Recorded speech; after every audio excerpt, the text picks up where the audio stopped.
তো hello guys, সকলেই কেমন আছেন? তো আশা করি সকলেই ভালো আছেন। তো আবারও কিন্তু চলে আসলাম নতুন একটি মিনি ব্লগ নিয়ে।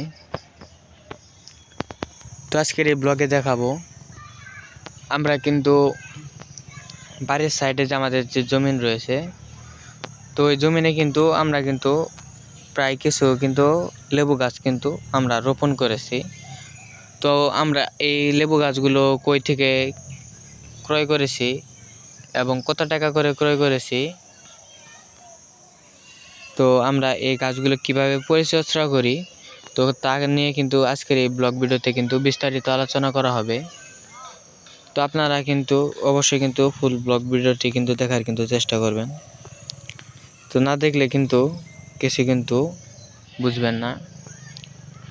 তো তাহলে কিন্তু আপনারা কিন্তু এই গাছগুলো যদি ক্রয় করেন তাহলে কিন্তু ভালোভাবে পরিচর্যা করতে পারবেন না, যদি প্রথমবার ক্রয় করতে থাকেন। তো অবশ্যই কিন্তু আমার এই ফুল ব্লগ ভিডিওটি দেখার চেষ্টা করবেন।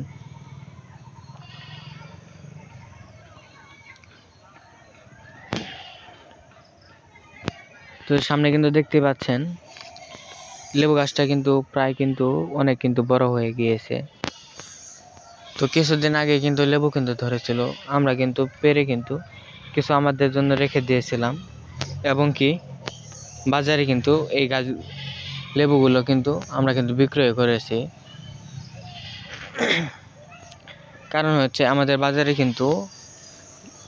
লেবুর অনেক দাম। তো তার জন্য আমরা বাজারেও বিক্রয় করেছি এই লেবুগুলো।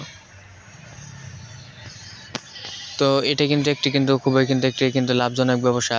আপনারা চাইলে একটি লেবুর বাগান আপনারা বাড়ির আশেপাশে তৈরি করতে পারেন।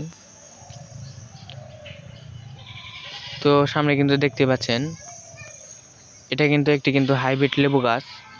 এই গাছের লেবুগুলো অনেক বড় হয়ে থাকে এবং কি অনেক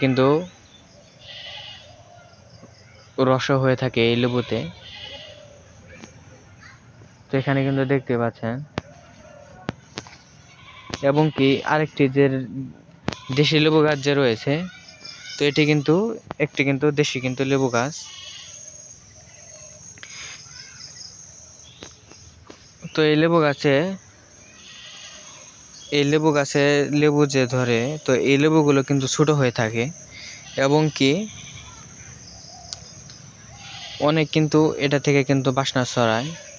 তো তার জন্য দেশীয় লেবু গাছে অনেক ভালো হয়ে থাকে। তো আমাদের কাছে দুই প্রকারের লেবু গাছ রয়েছে। তো আপনারা চাইলে এরকমভাবে দুই প্রকার লেবু গাছ আপনারা আপনাদের বাড়ির আশেপাশে রোপণ করে দেখতে পারেন যে কীভাবে লেবু ধরে। তো আমার এই ব্লগ ভিডিওটি যদি ভালো লেগে থাকে তাহলে অবশ্যই আমাদের চ্যানেলটি সাবস্ক্রাইব করবেন, যাতে আরও এরকম ব্লগ ভিডিওতে দেখতে পারেন। তো আবারও দেখা হবে নতুন কোনো ব্লগ ভিডিওতে। আসসালামু আলাইকুম।